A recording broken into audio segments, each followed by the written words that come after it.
ऑट्रा business park, Oros फाटा, Mumbai Goa highway touch, mall, retail wholesale market, commercial residential अशा एकूण 9 विंगचा भव्य प्रकल्प, 260 दुकानगाळे आणि 56 सदनिकांचे भव्य व्यापारी संकुल, 120 स्क्वेअर फूट पासून 3000 स्क्वेअर फूट पर्यंत गाळे भाड्यानं आणि विकत मिळतील। मर्यादित काळासाठी ऑफर, 10,50,000 पासून व्यापारी गाळे, सदनिका उपलब्ध, नियम आणि अटी लागू। संपर्क 8530 33 34 11। उन्हाळ्याला तर सुरुवात झाली आहे, त्या उष्णतेचा पारा कमालीचा वाढलाय। 2 दिवसांपूर्वी उष्णतेच्या झळा मोठ्या प्रमाणात बसत होत्या। पुढचे 5 दिवस कोकणातील उष्णतेची काय स्थिती आहे याबाबत अधिक माहिती देत आहेत आमचे सावंतवाडी करेस्पॉन्डंट विनायक गावस। विनायक, काय आहेत अधिक अपडेट? भारतीय कृषी हवामानशास्त्र विभाग आणि कोकण कृषी विद्यापीठ दापोली यांच्या माध्यमातून पुढच्या काही दिवसात होणाऱ्या हवामानाच्या बदलाबद्दल अंदाज वर्तवण्यात आला। तापमानात होणाऱ्या वाढीबद्दलचा हा अंदाज आहे। प्रामुख्यानं कोकणामध्ये सिंधुदुर्ग जिल्ह्यात जर अंदाज पाहता 11 मार्च रोजी कमाल तापमान हे 36 अंश सेल्सिअस एवढं असेल तर किमान तापमान हे 19 अंश सेल्सिअस असणार आहे। दुसऱ्या दिवशी 12 मार्च रोजी कमाल तापमान 36 अंश सेल्सिअस तर किमान तापमान 19 अंश सेल्सिअस असेल। तिसऱ्या दिवशी 13 तारीखला 37 अंश सेल्सिअस एवढं कमाल तापमान तर किमान तापमान 20 अंश सेल्सिअस एवढं असणार आहे। चौथ्या दिवशी 36 अंश सेल्सिअस एवढं तापमान कमाल तापमान आहे तर 21 अंश सेल्सिअस किमान तापमान असणार आहे। पाचव्या दिवशी 15 मार्च रोजी 35 अंश सेल्सिअस कमाल तापमान तर 21 अंश सेल्सिअस किमान तापमान असणार आहे। याचप्रमाणे सकाळची आर्द्रता पाहिली तर ती 48 ते 60% एवढी सरासरी असणार आहे 5 दिवसांसाठी। तर दुपारची सापेक्ष आर्द्रता ही 29% ते 49% एवढी असणार आहे। वाऱ्याची दिशासुद्धा पूर्वोत्तर आग्नेयेकडे व पूर्वेकडे प्रामुख्याने असताना पाहायला मिळणार आहे। रत्नागिरी तालुक्याचा विचार केला तर पहिल्या दिवशीचं म्हणजेच 11 मार्च रोजीचं कमाल तापमान हे 37 अंश सेल्सिअस एवढं असेल तर किमान तापमान 19 अंश सेल्सिअस असणार आहे। दुसऱ्या दिवशीचं 38 अंश सेल्सिअस कमाल तापमान तर किमान तापमान 19 अंश सेल्सिअस असणार आहे। तिसऱ्या दिवशी 13 मार्चला 37 अंश सेल्सिअस हे कमाल तापमान असेल तर किमान तापमान 19 अंश सेल्सिअस एवढं असणार आहे। चौथ्या दिवशी 36 अंश सेल्सिअस एवढं कमाल तापमान तर किमान तापमान हे 17 अंश सेल्सिअस असेल। शेवटच्या दिवशीच म्हणजे 5व्या दिवशी 35 अंश सेल्सिअस कमाल तापमान तर किमान तापमान हे 18 अंश सेल्सिअस असं रत्नागिरी जिल्ह्याचं हे तापमान असणार आहे। त्यात सकाळची सापेक्ष आर्द्रता ही 5 दिवसाची सरासरी बघितली तर 43% ते 60% एवढी असणार आहे। दुपारची सापेक्ष आर्द्रता ही 29 ते 47% अशी असताना पाहायला मिळणार आहे। वाऱ्याची दिशा पूर्वोत्तर ईशान्येकडे आणि पूर्वेकडे प्रामुख्याने पाहायला मिळते। अशा पद्धतीचा जो अंदाज आहे तो या ठिकाणी वर्तवण्यात आलेला आहे। तापमान वाढल्यानंतर नेमकी काय काळजी घ्यावी याबद्दलच्या काही सूचना करण्यात आल्यात का? कोकणात दिवसा तापमानात झालेल्या वाढीमुळे उष्माघाताचा फटका हा आंब्याला बसणार आहे। बहुतांश ठिकाणी आंब्यावर डाग उठल्यानं आंबे खराब होऊन गळण्याची शक्यता वर्तवण्यात आली आहे। फळांचा राजा कोकण हापूस आंब्याला देखील सततच्या बदलत्या वातावरणाचा फटका बसणार आहे। बहुतांश ठिकाणी आंब्यांवर डाग उठल्यानं आंबे खराब होऊन गळू लागणार असल्याचं सांगितलं गेलं आहे। सनबर्न झालेले आंबे हे बागायतदारांना फेकून देण्याशिवाय पर्याय उरणार नाही आहे। या संदर्भात या कोकण विद्यापीठाकडनं आणि हवामान खात्याकडनं काही सल्लेसुद्धा या ठिकाणी देण्यात आलेले आहे।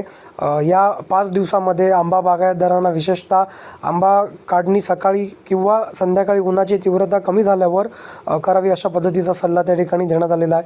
त्याचबरोबर फळांचे तापमान वाढून साखरेचे प्रमाण वाढण्याची शक्यता असल्यानं आंब्याची फळे काढल्यानंतर लगेच ती सावलीमध्ये ठेवावीत असा सल्ला त्या ठिकाणी देण्यात आलेला आहे। तर आंबा फळांची वाहतूक ही रात्रीच्या वेळेस करण्याचा प्रमुख सल्ला हा या ठिकाणी देण्यात आला आहे।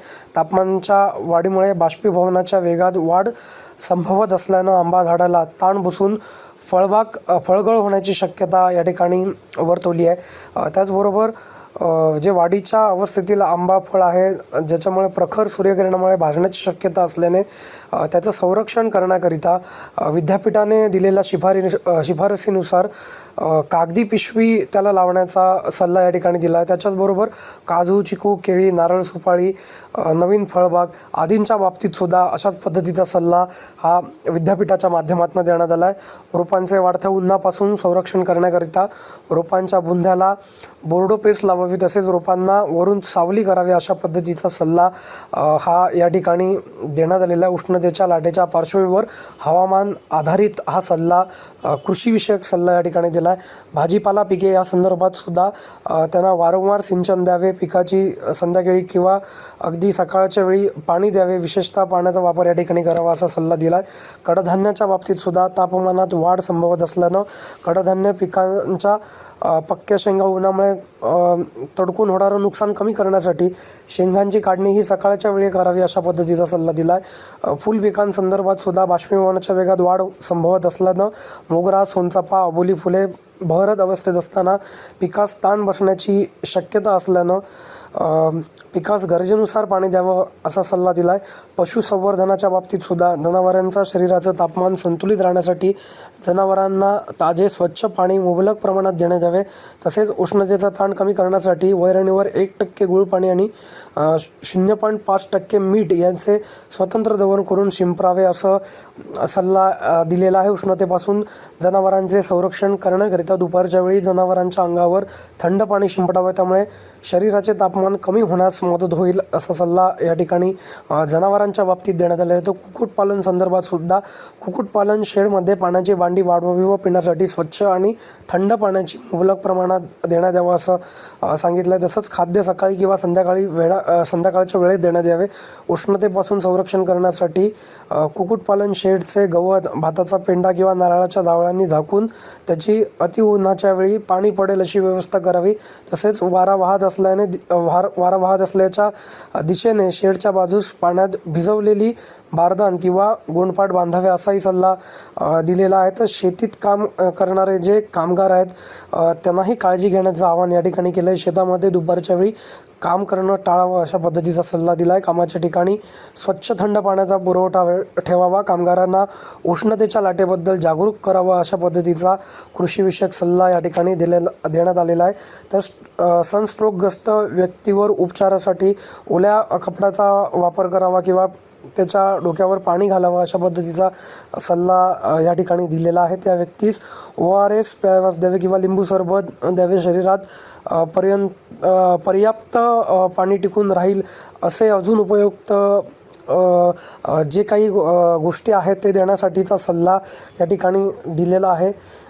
तसंच जर अति काही झालं तर जवळच्या आरोग्य केंद्रात संपर्क साधावा असं सल्ला दिलेला आहे. उन्हात शरीराचे तापमान सतत वाढत असेल, डोकेदुखी, चक्कर येणं, अशक्तपणा, मळमळ किंवा निराशापणा जाणवत असेल तर डॉक्टरांचा सल्ला घेण्याचं आवाहन या ठिकाणी कृषी विद्यापीठाच्या माध्यमातून करण्यात आलेलं आहे. या संदर्भातली संपूर्ण माहिती ही ग्रामीण कृषी मौसम सेवा महोदय याचे तांत्रिक अधिकारी डॉक्टर यशवंत मुठाळ यांनी दिलेली आहे.